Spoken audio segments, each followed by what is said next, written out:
Burada dəlmələr. Deyirdiler. Həmişə yataqdan qoyunlar gələndə kolxozun qoyunları.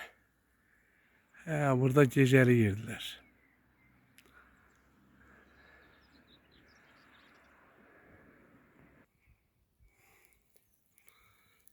Otayda da var idi.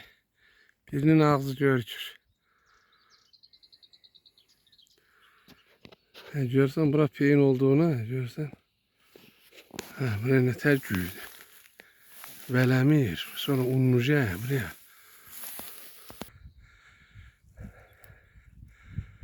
Traktörü salmışım işte buraya. Hələ də peyin durur ya. Qoyunun peyini durur Allah haqqı. Buradan yol salırlar. Dəlmələr. Bunun qavanı traktör dağıdı be. Hey Allah. Maşallah. Bak diyor. Ay derin ne?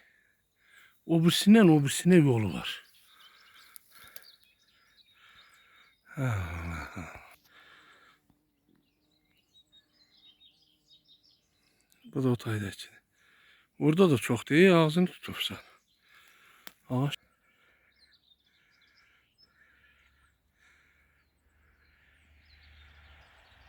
Ben içine bak. Ben değilim burada.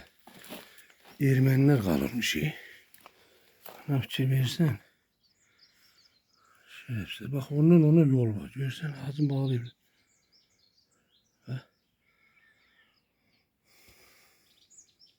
Keçilerin zanı. Ocaksa da gelirmişler. Peşlerine durmaz sağdan. İçeri veriyor. Uğraş değil. Burada olurmuş. Hayvanza saklamış dedi. Değil mi?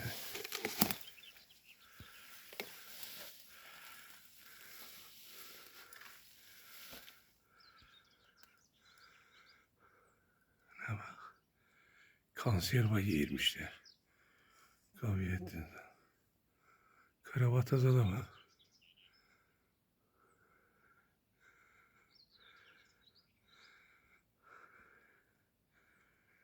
Bak hemşire onun bu taya yol.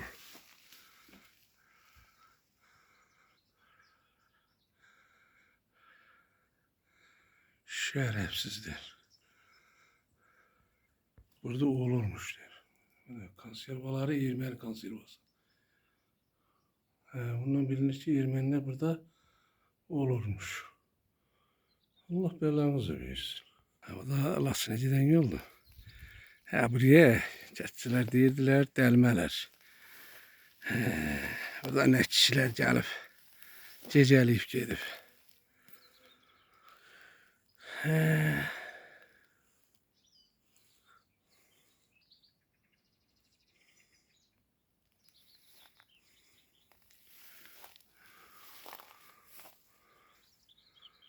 Uğraşlar burada qalırmış, görürsən.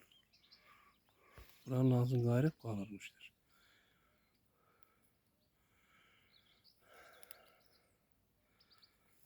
Bura təsərrüfat üçündür. Burada yoxsa burada nə var?